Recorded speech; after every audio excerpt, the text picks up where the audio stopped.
बिस्मिल्लाहिर्रहमानिर्रहीम। अब असाइनमेंट का क्वेश्चन नंबर 3 है। इसमें हमें ये फिगर दी हुई है, हमारे पास ये बीम से 100 मिलीमीटर ऊपर हमारे पास फोर्स लग रही है 833 kilo Newton.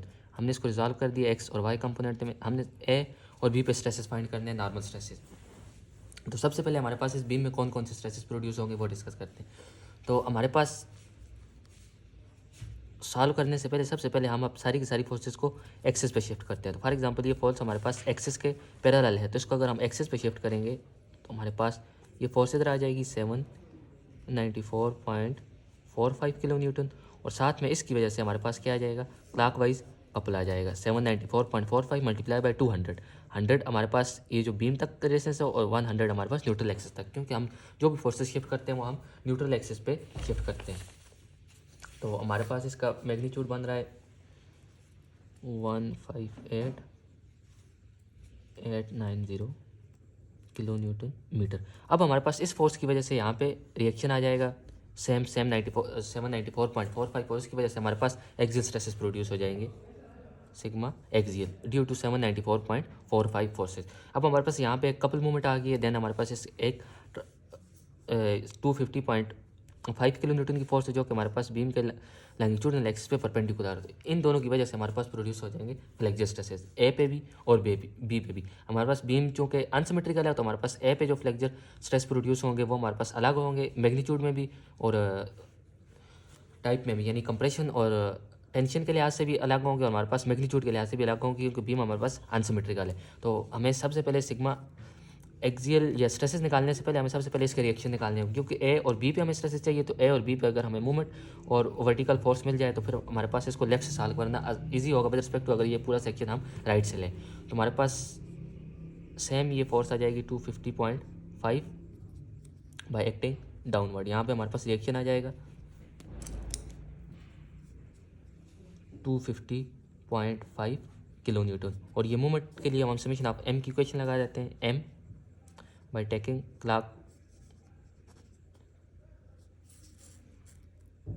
Summation of M by taking clockwise is equal to 0। तो हमारे पास आ जाएगा एम प्लस हमारे पास ये वाली मूवमेंट क्या है, क्लॉकवाइज है 158.890 माइनस 250.5 ये किलो न्यूटन इंटू मिलीमीटर में, क्योंकि ये डिस्टेंस हमने मिलीमीटर में लिया 100 और 200, तो हमारे पास ये डिस्टेंस हमने मिलीमीटर में लिया, तो ये किलो न्यूटन इंटू मिलीमीटर में 158.890 250.5 इंटू 1000, यहाँ तक को जो डिस्टेंस है वो हमारे पास कितना है 1000। तो इसका यूनिट हमारे पास किलो न्यूटन इंटू मिलीमीटर रहेगा। तो हमारे पास इधर से मूवमेंट आ जाएगी 91610 किलो न्यूटन मिलीमीटर। हमारे पास यूजुअली जब भी कंटिन्यूअस बीम हो तो उसके फिक्स्ड एंड पे नेगेटिव बेंडिंग मूव प्रोड्यूस होती है, यानी कि एंटी क्लॉकवाइज। लेकिन हमारे पास ये यहाँ पे लिंक है और इसकी फोर्स अपवर्ड लग रही है, तो इसकी वजह से हमारे पास यहाँ पे क्लॉकवाइज मूवमेंट प्रोड्यूस हो रही है। यूजुअली हमारे पास जब भी फिक्स्ड एंड होगा, फिक्स्ड स्पॉट होगा, तो हमारे पास कंटिन्यूअर के केस में नेगेटिव बेंडिंग मूवमेंट प्रोड्यूस होगी। अब हम स्ट्रेसेस निकालते हैं axial flexure at A and B.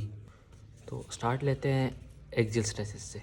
Sigma axial is equal to force upon area.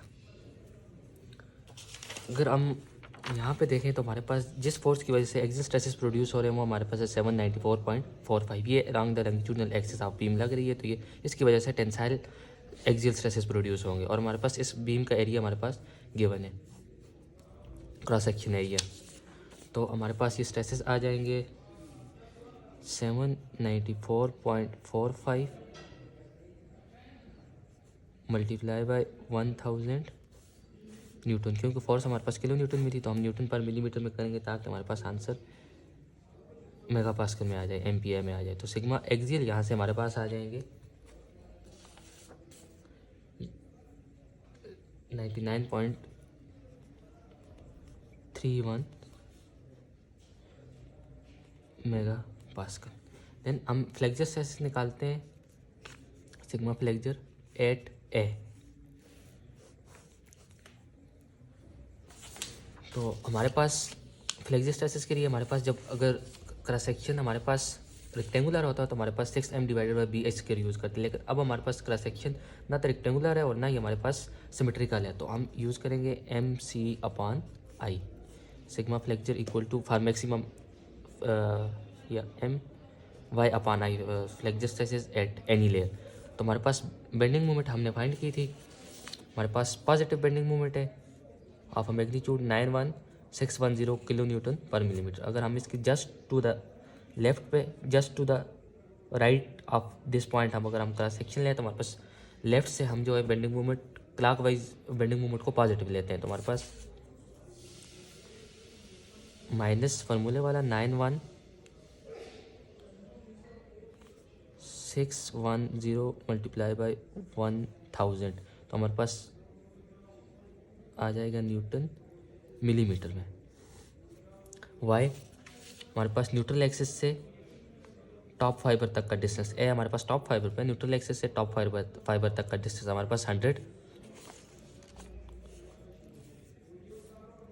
Into 100 divided by moment of inertia 50 multiply by 10 raise to the power 6, 50 multiply by 10 raise to the power 6। तो इससे हमारे पास जो flexure stresses आ जाएंगे वो हमारे पास -183.22।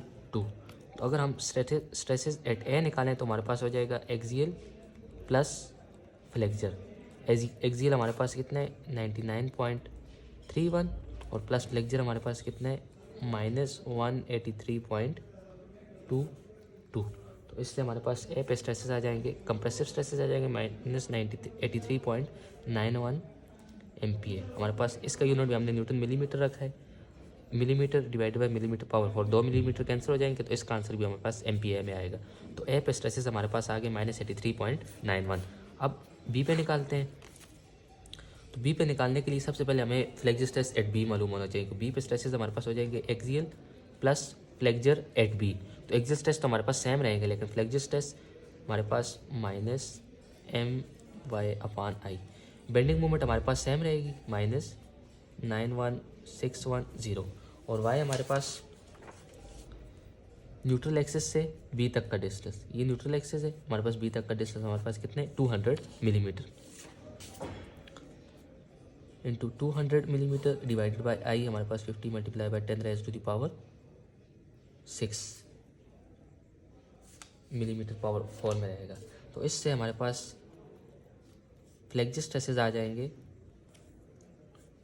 366.44 MPa। बस B पे स्ट्रेसेस फाइंड करने के लिए एक्सियल और फ्लेक्चर को हम ऐड कर देंगे, sigma axial plus sigma flexure. Axial हमारे पास 99.31 प्लस 366.44, तो हमारे पास stresses at B is equal to 465.75 MPa। अभी हमारे पास इस क्वेश्चन का पहला पार्ट था कि हमने ए और बी पे स्ट्रेसेस फाइंड करने थे, कि हमारे पास एक्सियल फ्लेक्चर जो भी प्रोड्यूस होते हैं नॉर्मल स्ट्रेसेस हमारे पास वो फाइंड करने थे। अब इसका बी पार्ट ये है कि हमारे पास लिमिट दे दी है स्ट्रेसेस की, कि हमारे पास ए और बी पे स्ट्रेसेस की लिमिट इतनी है तो मैक्सिमम फोर्स पी फाइंड करनी है। तो अब हम उसको स्टार्ट करते हैं। बस ए और बी पे सेक्शन ए और बी पे स्ट्रेसेस की लिमिट दे दी है कि टेंशन में 8 मेगापास्कल से ज़्यादा नहीं होनी चाहिए और कंप्रेशन में -12 मेगापास्कल से ज़्यादा नहीं होनी चाहिए, और हमें कहा है कि पी अननोन है और इस लिमिट के लिए हमारे पास पी को फाइंड करना है। तो सबसे पहले पी को रिजॉल्व कर दिया, हमारे पास ये एंगल था 17.5, P cause of 17.5 and P sine of 17.5। हमारे पास ये फोर्स एक्सिस के पैरेलल थी, इसको इधर शिफ्ट कर दिया तो हमारे पास P cause of 17.5 multiply by 200, 100 ये और 100 मेरे पास न्यूट्रल एक्सिस तक का डिस्टेंस है 200, तो हमारे पास ये आ रहा है 190.7 पी। हमने एज्यूम किया हुआ पी इन न्यूटन। देन हमारे पास रिएक्शन निकाल दिए, मूवमेंट निकाल दी, मूवमेंट की इक्वेशन लगा के ये हमने पहले पार्ट में किया हुआ है तो इसको रिपीट नहीं करते, तो आ जाएगा 109.96 पी। देन हमारे पास वाई और एक्स में इक्विलिब्रियम की इक्वेशन से आ जाएंगे। सबसे पहले हमारे पास ए और बी सेक्शन पर हम देखें तो हमारे पास दो स्ट्रेसेस लग रहे हैं, एक एक्सियल स्ट्रेस और मूवमेंट की वजह से या हमारे पास फिक्स सपोर्ट की वजह से हमारे पास फ्लेक्सर स्ट्रेस। तो सबसे पहले एक्सियल स्ट्रेस निकाल देते हैं।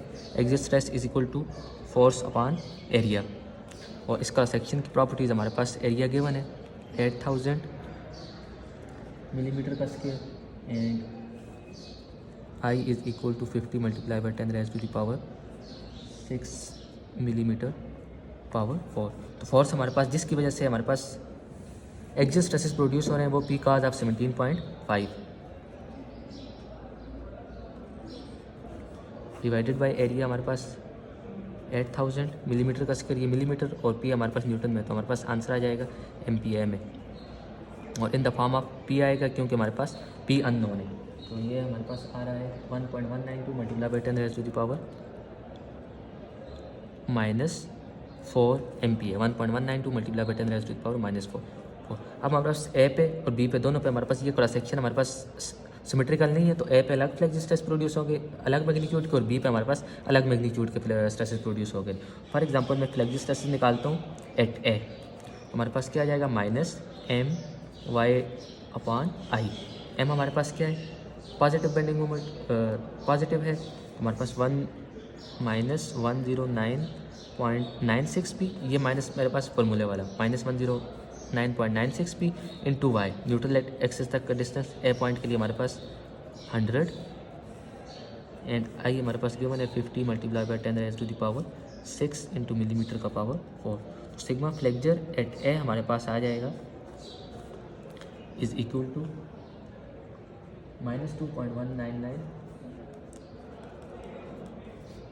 P multiply by 10 raise to the power -4 MPa। यहाँ पे भी यूनिट हमारे पास मेगा पास्कल रहेगा। तो अगर हम ए पे स्ट्रेसेस फाइंड करते हैं, sigma at A equal to sigma axial plus sigma flexure at A. Sigma axial हमारे पास कितना है 1.192 multiply by 10 raise to the power -4 -2.199 multiply by 10 raise to the power -4, और इन दोनों में से P मैंने कॉमन ले लिया इंटू, और ये यूनिट MPa रह जाए हमारे पास। अब हमारे पास ये क्वांटिटी स्मॉल है, ये लार्ज है, तो हमारे पास ओवरऑल आंसर किस में आ जाएगा, माइनस में आ जाएगा, जो कि मेरे पास आ रहा है, मतलब ये आंसर माइनस में आ जाएगा। और एक्सियल स्ट्रेस फिर हम कौन से यूज़ करेंगे ए पे, इसका मतलब है हमारे पास कौन से स्ट्रेसेस प्रोड्यूस हो जाएंगे, कंप्रेसिव स्ट्रेसेस प्रोड्यूस हो जाएंगे। तो इसको हम -12 के इक्वल रख के इसका आंसर निकाल लेंगे।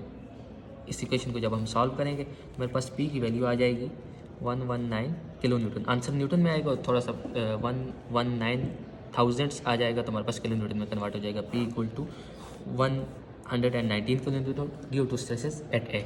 अब अगर बी पे निकालें तो एक्सियल स्ट्रेस हमारे पास सेम रहेंगे, और फ्लेक्चर अगर बी पे निकाल लें तो हमारे पास मूवमेंट सेम रहेगी 109.96 p।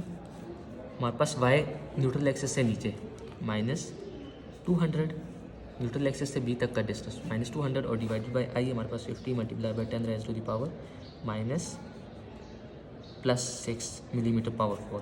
तो हमारे पास फ्लेक्चर स्ट्रेसेस आ जाएंगे 4.398 multiply by 10 raise to the power -4 MPa, और साथ में हमारे पास क्या P अननोन रहेगी, क्योंकि P हमारे पास अननोन है। तो अगर हम B पर स्ट्रेसेस को लिमिट कर दें तो एक्सियल प्लस फ्लेक्चर, जैसे ए पे लिमिट किया था तो एक्सियल प्लस फ्लेक्चर, एक्सियल हमारे पास सेम रहेंगे 1.1992 plus 4.398 multiply by 10 raise to the power -4, और साथ में हमारे पास P भी अननोन है। तो यहाँ पे हमारे पास दोनों क्वांटिटी प्लस है, मतलब यहाँ पे टेंशन प्रोड्यूस हो रही है, और टेंशन में हमारे पास किसके बराबर है 8 मेगा पास्कल की। जब इस क्वेश्चन को हम 8 मेगा पास्कल के इक्वल रख के P की वैल्यू निकालेंगे तो P हमारे पास आ जाएगा 17.89 kilo newton, P equal to 17.8 kilo newton. अब हमारे पास 119 kilo newton and 17.8 kilo newton, तो हमारे पास जो P की वैल्यू सेलेक्ट करेंगे वो हमारे पास क्या आ जाएगी 17.8 Newton. So the least value of P is selected. हमारे पास ए बी सेक्शन पर स्ट्रेसेस की लिमिट दी हुई थी, हमने ए पे फाइंड किया और बी पे फाइंड किया, फिर उसका साइन चेक किया, हमारे पास कंप्रेसिव थे तो -12 के इक्वल रख के क्वेश्चन को इक्वेट कर दिया, और हमारे पास जब टेंसाइल थे तो 8 के इक्वल रख के P की वैल्यू निकाल दी। दोनों केसेस में जो लीस्ट वैल्यू आई वो हमने सेलेक्ट कर दी।